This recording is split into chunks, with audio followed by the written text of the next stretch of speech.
She was left pregnant and alone.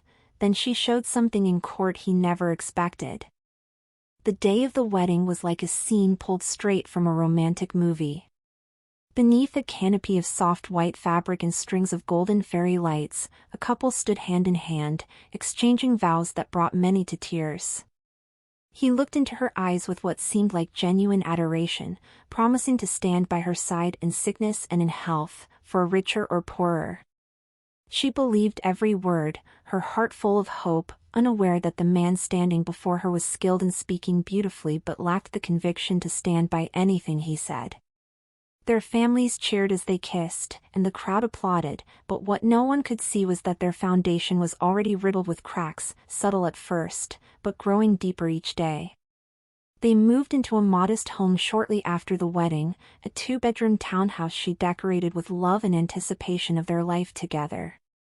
He worked late hours, always claiming it was for their future, while she cooked, cleaned, and created a life around the idea of family. Conversations about children were frequent in the beginning. He said he wanted to be a father by the time he turned 30. She smiled at the thought, already imagining tiny socks, a crib, and bedtime lullabies. But soon, those conversations became one-sided. He grew distant. When she would bring it up, he would nod vaguely and then change the subject to sports, work, or his phone. The warmth he once radiated turned cold, but she kept believing he was simply tired. Love, after all, was about patience. The day she saw the 2 faint lines on the pregnancy test, her hands trembled. Her knees weakened, and she had to sit down on the bathroom floor, overcome with emotion. For her, this was the happiest moment of her life, confirmation that her dream of becoming a mother was coming true. She waited for him to return home from work that night, unable to contain her excitement. She rehearsed how she would tell him, even prepared a tiny box with a pacifier and the test inside. When he walked through the door, she greeted him with a warm smile and asked him to sit down. He opened the box, stared blankly for a moment, and then let out a dry, humorless laugh. "You're serious?" he said, his tone flat, almost accusing. She blinked, confused. "I thought you'd be happy," she said, voice shaking. He stood up, pacing the living room, avoiding her eyes. "You couldn't wait, could you? You had to go and ruin everything." Her heart dropped. Ruin? She tried to reason with him, reminding him of their past talks about having children. But he was unreachable, withdrawn. That night, he slept on the couch and left early the next morning. What was supposed to be a celebration turned into silence. She sat alone at the kitchen table, staring at the untouched breakfast she'd made, trying to make sense of how love could turn into this so suddenly. Over the next few weeks, things didn't improve. He stopped coming home some nights, always blaming work. But she found unfamiliar perfume on his shirt and unread messages popping up on his phone with names she didn't recognize. She didn't want to be that wife, the suspicious one who snoops, but the growing emptiness in their house and the cold glances he gave her started to consume her. One night, she stood outside their bedroom door and heard him on a call. His voice was low but sharp. "She thinks this baby changes everything. She doesn't know I'm done." Her heart cracked, a quiet, internal shatter that made her press a hand to her stomach, instinctively protective. When he noticed her in the doorway, he didn't flinch. "Eavesdropping now?" he said, brushing past her without a word of apology. Later that night, she confronted him, asking for honesty. "Are you seeing someone else?" she asked, barely able to get the words out. He scoffed. "You think I want to be tied to a crying baby and a miserable housewife? You trapped me." That accusation felt like a knife. Trapped? This life they built together, the child growing inside her, was once something they dreamed of. At least, she thought they had. He slammed the door behind him as he left, and she stood in the hallway, surrounded by silence, feeling smaller than she ever had before. Days passed without a word from him. She messaged, called, and even reached out to one of his coworkers to make sure he was safe. Eventually, he came back, only to gather clothes and mutter that he needed space. She followed him out to the car, tears streaming down her face, trying to make him understand. "Please, don't do this. I need you. The baby needs you." But his only response was venomous. "That baby isn't mine. You probably planned this to keep me from leaving." She stood frozen as he drove off, unable to move, unable to breathe. It was like her entire world had cracked open at her feet.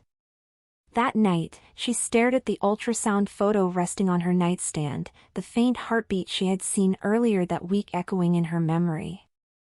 How could something so pure, so beautiful, be seen as a burden by the man who once claimed to love her? She didn't sleep. The next morning, she called her OB/GYN and scheduled an appointment on her own. The nurse smiled kindly as she adjusted the gel on her belly, and when the monitor showed the small flutter of a heartbeat, tears rolled down her cheeks, not from fear, but from love. Even if he chose to walk away, she wouldn't. She would love this child enough for both of them. When she returned home from that appointment, the apartment was emptier than before. Half the closet was cleared. The drawers he used to keep his watches and cologne were left open and bare. A note lay on the kitchen counter, hastily scribbled, "Don't contact me. Handle things however you want." There was no signature, no goodbye. Just an absence so heavy it felt like a physical weight on her chest. She sat on the living room floor, the same place where they had once danced barefoot after dinner, and let the grief flood through her. She wasn't just mourning the man, she was mourning the life they had planned, the promises they made, and the future that had collapsed overnight. With no job, no family nearby, and no partner to lean on, she began to feel the full weight of abandonment. The refrigerator was nearly empty. Rent was due in 2 weeks. Her insurance only covered part of her prenatal visits. Still, every time she touched her belly, she remembered what she was fighting for. With trembling hands, she posted her resume online again, this time under a new section, willing to do remote, part-time, or freelance work. She wiped her eyes, squared her shoulders, and told herself, this child would be raised in love, even if that love came from one person alone. What she didn't know then was that her journey was only beginning, and so was her strength. She always believed true friendship showed itself in hard times. But as soon as word spread that she was pregnant and alone, the text messages stopped. The friends who once invited her for coffee, dinners, or movie nights became distant, politely too busy or simply never responding. Even her maid of honor from the wedding sent a cold message, "Sorry to hear what happened. I hope things work out. I just can't take sides." That line stung.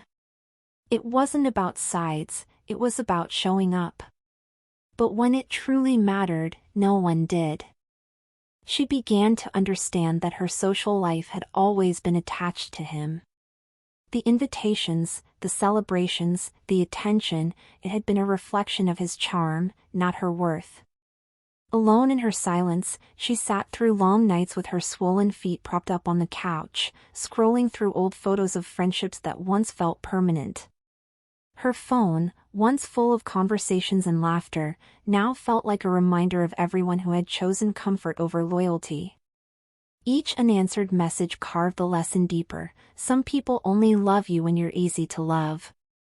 At her next prenatal appointment, the doctor furrowed her brow while reviewing the sonogram. "You need to reduce your stress levels," she said gently. "And you need rest. Working too much, Worrying too much, none of that is good for the baby. The words landed like a warning shot. But how could she rest when everything depended on her? The bills didn't pause. The eviction notice taped to the door didn't vanish. And yet, her body was telling her to slow down, that her child's life now hung in the balance of her decisions. She left the clinic that day feeling overwhelmed. Her legs ached from walking, and her chest tightened from the pressure of carrying too much alone. That night, after a simple dinner of rice and beans, she sat on the edge of her bed and stared at the ceiling. She had never been one to pray often, but in that moment, she whispered a quiet plea for strength. She didn't ask for miracles, only enough strength to carry her through another day, and for her baby to keep growing safely despite the chaos swirling around them both. Just past midnight, a loud knock echoed through the apartment. She startled awake, heart racing. When she opened the door, a stern-faced man handed her a large envelope. "You've been served," he said, before walking away without another word. Inside the envelope was a summons. Her ex-husband had filed for divorce. But worse than the papers was the claim inside. He denied paternity and accused her of deception with intent to obtain financial gain. It was humiliating to read, as if the man who once whispered dreams into her ear now painted her as a schemer. Tears welled up, but this time she didn't cry. She sat quietly, letting the silence press against her. He wasn't just trying to leave, he was trying to erase his existence in the child's life completely.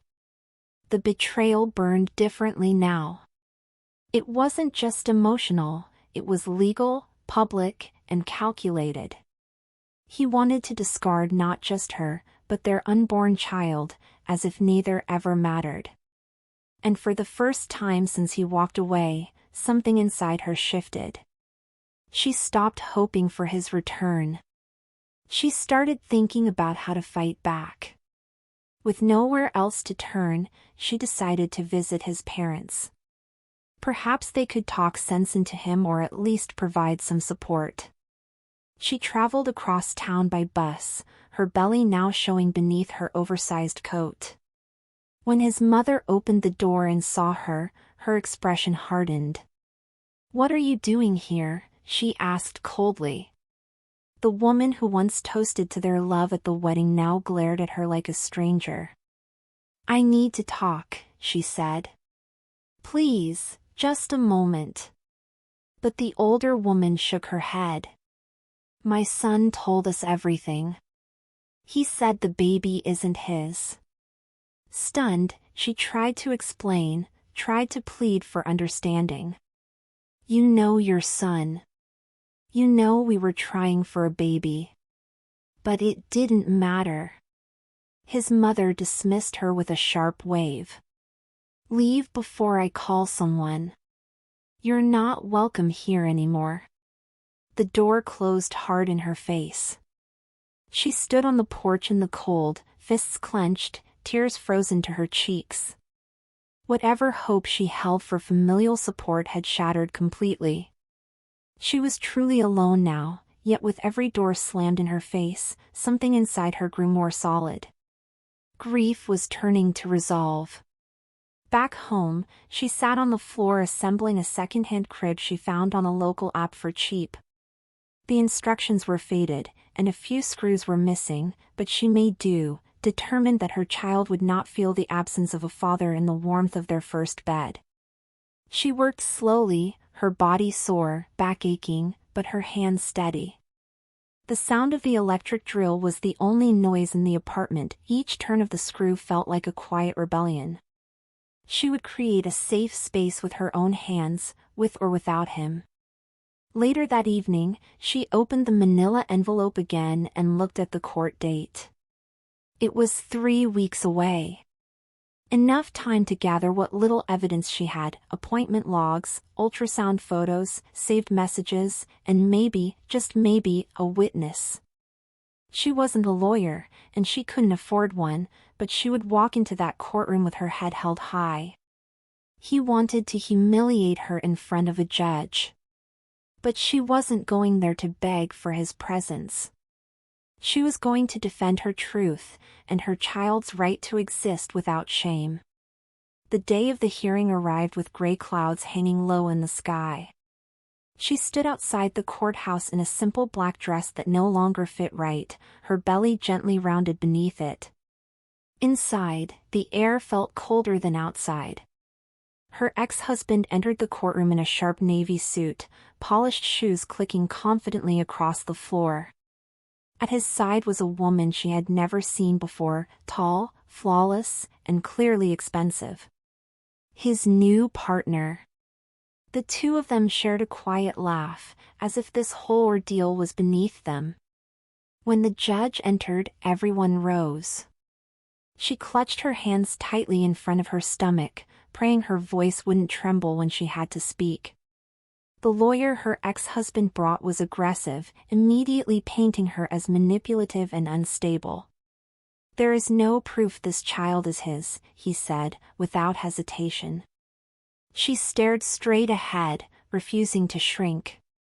Let them say what they wanted, she had lived every moment of this pregnancy alone, and that truth could not be erased by performance or suits. The opposing lawyer leaned into his performance. "Your Honor," he said, raising a brow dramatically, "this woman has no evidence beyond her own word. She had access to countless men. My client was deceived, coerced, and ultimately used." Gasps came from a few in the audience.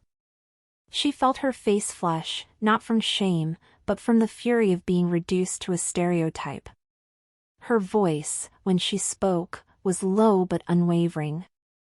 "I never lied. He was with me when I found out." He celebrated, at first. She handed the judge copies of her ultrasound reports, appointment confirmations, and a copy of a text she had taken a screenshot of, one where he wrote, "Can't believe I'm going to be a dad." The judge glanced through them without expression. Her ex, meanwhile, scoffed. "She forged all that. You know how people get when they're desperate." His words stung, not because they carried truth, but because they were delivered with the ease of someone who had rehearsed their cruelty. The judge remained composed, his face unreadable as he adjusted his glasses and leaned forward. "Ms. Carson," he said, using her last name formally, "do you have anyone here to testify on your behalf?" Her heart sank. She shook her head slowly. No friends, no family had come. Just her. The silence in the room felt oppressive. The other side smirked as if victory was near. But the judge surprised them all. "We will schedule a follow-up session pending a motion for DNA testing. Until then, no decision will be made on child support or paternity." Relief flooded her body like a sudden breath of air. She hadn't known if a court would even consider her side, let alone propose a test. Her ex's lawyer rose quickly. "Your Honor, that would delay matters unnecessarily." The judge raised a hand. "The court finds the mother's documentation compelling enough to warrant a proper test. We do not gamble with a child's identity." Her ex's face twitched. It was the first time she'd seen him lose composure. And it wouldn't be the last. She walked out of the courthouse slowly, each step feeling heavier than the last. Outside, her ex confronted her in the parking lot. His voice dropped to a hiss. "You're really dragging this out? I've moved on. Just disappear already." She stared at him, feeling nothing. No fear, no longing, just a calm, hard line between them. "You left. But you don't get to rewrite what happened," she replied. His girlfriend snorted from behind him. "Let's go." "She's pathetic." The words bounced off her like paper thrown at stone. Later that night, she lay in bed replaying the scene. Not the insults, but the judge's eyes. The way he watched her, trying to decide if she was telling the truth. And in that moment, she realized she didn't care whether her ex believed her or not. What mattered was the truth, her baby's truth. She pulled the small ultrasound photo from the drawer next to her bed and whispered, "No matter what happens, I will never let anyone treat you like a mistake." That promise steadied her more than any court order ever could. The following day, she opened an old box tucked in her closet, one she hadn't dared look at in months. Inside were notes, photos, small tokens of a life that now felt like someone else's. Among them was a letter, one he wrote months before she got pregnant. In it, he wrote about how he wanted children, how he couldn't wait to be a father, how he knew she'd be an amazing mother. The words were in his handwriting, raw and unfiltered. She stared at the paper, anger burning beneath her skin. She remembered the day he gave it to her. It was after a trip to the lake, when he said they were finally ready to start trying. The memory played back in full color, his arms around her, his voice full of hope. Now, it felt like a performance, a scene in a play meant to win applause. But this letter, this piece of truth, hadn't been written for a courtroom, it had been written in a moment of vulnerability. And maybe, just maybe, it could now become her proof. She carefully placed it in a folder labeled simply, "Truth." At the next court session, she noticed a woman sitting quietly in the back row. She had sharp eyes and carried a leather folder on her lap, watching every moment with quiet intensity. While others seemed detached or curious, this woman watched with focus, as if she knew something. When the session ended and people began leaving, the woman approached slowly. "You don't know me," she said.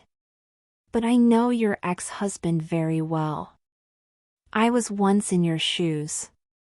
The words sent a chill down her spine. The woman handed her a card before walking away.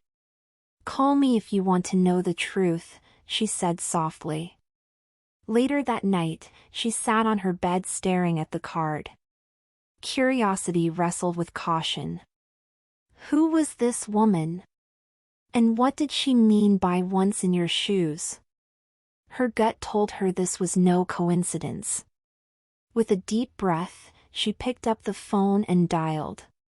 They met at a cafe near the courthouse 2 days later.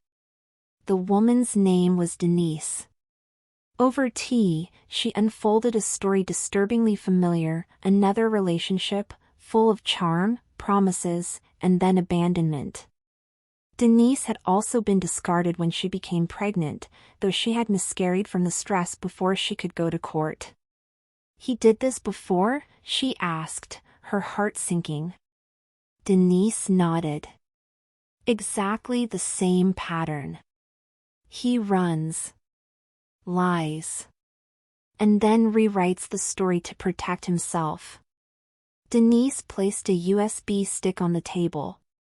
"This has emails, messages, voice recordings, things I saved because I couldn't let it happen to someone else. I never had the courage to take it further, but maybe you can." Her hands trembled slightly as she picked up the USB. It was like being handed a lifeline in the middle of a storm. For the first time, she wasn't just defending herself. She was defending every woman he had tried to erase. A week later, she received a call from the court. The DNA test would be conducted within 5 days. The news filled her with anxiety, but also a strange calm. She wasn't afraid of the result, she knew the truth. What terrified her was whether it would be enough to matter. That night, she gathered everything she had: appointment logs, the ultrasound timeline, the letter he wrote, and now, Denise's evidence. Piece by piece, she was building her case not just with facts, but with undeniable patterns. She emailed the court clerk requesting permission to submit additional documentation from a third party with prior experience with her ex. It was a long shot. Courts didn't always allow character evidence in civil hearings. But she was determined. Her baby deserved to grow up in a world where lies didn't go unchallenged. And if the system worked as it should, the truth was about to roar louder than any accusation. That night, as she reviewed old files on her computer, she stumbled across an audio file she had completely forgotten. It was from the day they found out she was pregnant. His voice echoed through the speakers. "We're really doing this, huh?" he said. "I can't believe I'm going to be a dad." Her breath caught in her throat. In the recording, they laughed. He spoke of baby names. He even mentioned saving money for a crib. It was irrefutable. It wasn't just about biology anymore. He had acknowledged the pregnancy, willingly, lovingly, before things fell apart.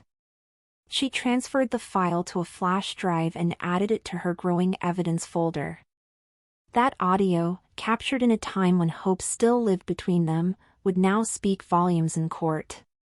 It wasn't malicious. It wasn't edited. It was raw, spontaneous truth, straight from his own mouth. And with every step, she felt herself becoming less a victim of his lies and more the voice of the truth he had tried so hard to bury. When the second hearing began, the courtroom felt different. This time, she stood taller. Her file of evidence rested calmly in her hands, while her ex looked increasingly agitated. The judge began with the DNA results. Paternity is confirmed. Mr. Dalton is the biological father.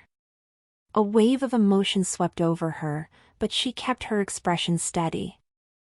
Her ex shifted in his seat, the mask of control beginning to crack. But she didn't stop there. With the judge's permission, she submitted Denise's records, her own audio file, and the letter. The opposing lawyer stammered, requesting a recess. The judge denied it. "This court will not be manipulated," he said firmly. Her ex's smugness drained with every passing second. And she, once trembling and unheard, now stood firm, letting the facts speak for what his charm never could. This was no longer a case of opinion. It was a reckoning. His lawyer's face tensed as the audio file played. The judge listened without interruption, eyes fixed on the screen while the courtroom remained in complete silence. Her ex's voice filled the room, laughter, baby name ideas, and tender promises. When it ended, no one spoke. Then came the outburst. "This is being taken out of context," he shouted, standing abruptly. "This whole thing is a setup." But the judge remained calm, unmoved. "It sounds like a genuine recording of anticipation and consent," he said flatly. The lawyer tried to object, fumbling through legal jargon, but it was too late. The tide had shifted. The judge ordered the evidence to be entered into the record. She sat quietly, not smiling, not triumphant, just relieved. It wasn't about revenge. It was about justice. And it was finally catching up to him. She looked at her folded hands resting gently on her belly, feeling her child kick as if acknowledging the moment too. After reviewing the documents, audio files, and submitted testimonies, the judge called for a short recess before giving his verdict. The room emptied slowly, murmurs of disbelief and shifting loyalties among the observers. Outside the courtroom, her ex sat on a bench with his new partner, their whispers sharp and hurried. She remained in the hall, leaning against the cold wall, eyes closed, breathing slowly. The weight of the past months hung on her shoulders, but for the first time, it no longer crushed her. When the judge returned, he wasted no time. This court finds the mother credible and consistent. The father not only attempted to deny paternity, but acted in bad faith to evade responsibility. This court does not tolerate deception or abandonment of duty. Her ex shifted uncomfortably, and for the first time looked unsure of himself. The verdict was approaching, and for him, so was accountability. The final ruling came swift and clear. Paternity was officially confirmed, child support was granted, and a penalty for false statements was imposed. He would be required to pay not only retroactive support but also legal fees, despite trying to delay the case. The judge emphasized the emotional and financial hardship inflicted on the mother during her pregnancy, caused by intentional avoidance. Her ex tried to protest again, but the judge silenced him with a stern glance. "You made choices. Now you face their consequences." As she exited the courtroom, the bailiff nodded at her respectfully. Outside, the sky had cleared, and the cold air carried a new kind of stillness. She didn't feel victorious, she felt free. Free from his shadow, free from shame, free to build her child's future without the weight of silence. The courthouse doors closed behind her like the final page of a chapter that had tried to destroy her. But she hadn't broken. She had rewritten the ending. 2 days later, she received a call from his lawyer. He wanted to meet privately. Curiosity got the better of her, and she agreed, under the condition that it was in public. They met at a quiet corner of a local cafe. He looked tired, his once slick hair now unkempt, eyes hollow. "I didn't think it would go this far," he said, barely able to look at her. "I thought I could walk away without consequence. That maybe you'd just disappear." His voice cracked with something close to regret. She didn't respond. She didn't owe him forgiveness. But he continued. "I was scared. I didn't know how to be a father. I panicked. And when things started falling apart, I lied to make myself feel in control again." She listened silently. Then she stood up. "You didn't just lie to me. You tried to erase your own child. That's not fear. That's cowardice." With that, she left. No yelling, no drama, just truth. And this time, it echoed louder than any courtroom ever could. A week later, the court allowed her to deliver a closing statement to be added to the official record, something she requested herself. She stood in front of the same judge, holding a piece of paper in her hand, but she didn't read it. Instead, she spoke from the heart. "I came here afraid, alone, and uncertain if anyone would believe me. But I learned that truth needs no performance.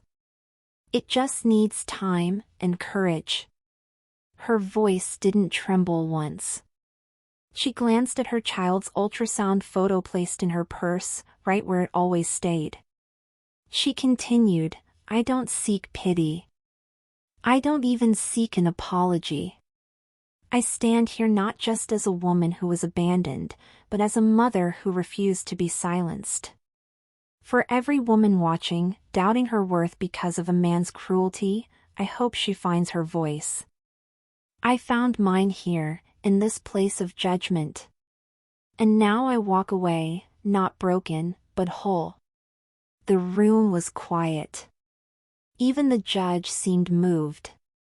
The court clerk nodded gently as she stepped down. A moment of quiet dignity, carved into history. The day the final documents arrived, she sat at her small kitchen table, the envelope unopened before her. The sound of her breathing filled the quiet room, interrupted only by the soft ticking of the wall clock. When she finally broke the seal, the weight of months lifted in one swift movement. It was all there: legal recognition, financial support, acknowledgement of her child's paternity, and the court's official condemnation of his deceit. The system hadn't failed her after all. It had taken time, but it had listened. As she ran her fingers across the printed words, she felt something shift inside her, not relief, not vindication, but peace. Her name was no longer bound to his lies. Her child's future no longer floated in uncertainty. She placed the documents in a file labeled simply proof and slid it into a drawer. Her life was no longer defined by proving anything to anyone. It was about building forward, step by step, day by day, in truth.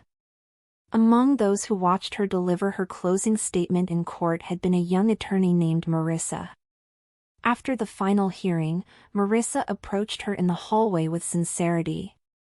"You spoke with more strength than most trained litigators," she said. "I don't know if anyone's told you this, but you have a voice that could help people." The idea felt foreign at first. She wasn't a lawyer. She wasn't trained for public speaking. She was just someone who survived. But Marissa wasn't just offering praise, she was offering a partnership. "I run a legal resource center for single mothers who can't afford representation. I could use someone like you, someone who's lived it. Someone who understands the silence." It didn't take long for her to say yes. She wouldn't just rebuild her life, she'd help others do the same. And in that quiet hallway, what had once been a story of abandonment began transforming into a mission of purpose. Months later, in the early hours of a cold morning, her labor began. The hospital room was quiet, the city still sleeping beyond the window. There was no one holding her hand, no partner pacing the hallway, but she didn't feel alone. A kind nurse stood beside her, eyes warm, and said, "You're doing great. You're almost there." With one final push, the room filled with the sharp, miraculous cry of new life. Her baby had arrived, small, pink, and perfect. Tears rolled down her cheeks as they placed the child in her arms. She whispered the name she had chosen long before all the chaos began, a name that carried both softness and strength. "Welcome," she said, pressing a kiss to the tiny forehead. In that moment, the months of courtrooms, isolation, and pain vanished, replaced by a quiet, overwhelming joy. This was what it had all been for. Every sleepless night.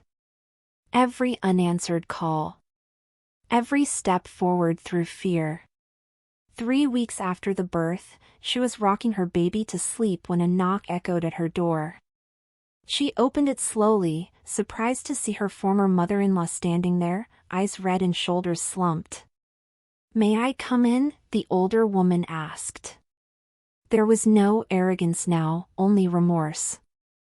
They sat in silence at first, the baby sleeping in her arms. Then came the whispered apology. "I was wrong. I let him tell me what to believe. I should have seen the truth in your eyes." She didn't know how to respond. She hadn't expected an apology, had stopped needing one long ago. Still, she listened, calm and steady. The older woman asked softly, "May I see him?" With hesitation, she allowed it. The grandmother held the child gently, tears falling freely. "I know I can't undo what I said. But I hope someday he'll know I came back." She nodded slowly. Not out of acceptance, but out of understanding. Everyone had their own journey toward truth, even the ones who had turned away. 1 year later, her life looked nothing like the ruins it once was. She now worked part-time at the legal center with Marissa, speaking at seminars and helping other women navigate the same shadows she had once walked alone. Her child was thriving, full of laughter and wide-eyed wonder. Their small apartment was still modest, but it overflowed with warmth. She had created something beautiful not from what she was given, but from what she refused to give up. She often thought back to that courtroom, the silence, the stares, the weight of doubt. But now, when she looked at her life, she didn't see a woman who had been humiliated. She saw a woman who had risen. A woman who had fought for her voice. A woman who, in the face of abandonment, had chosen courage. And when her child asked one day about the past, she would tell the truth, not the version written by fear, but the one born of resilience. Because in the end, truth always finds its way to light.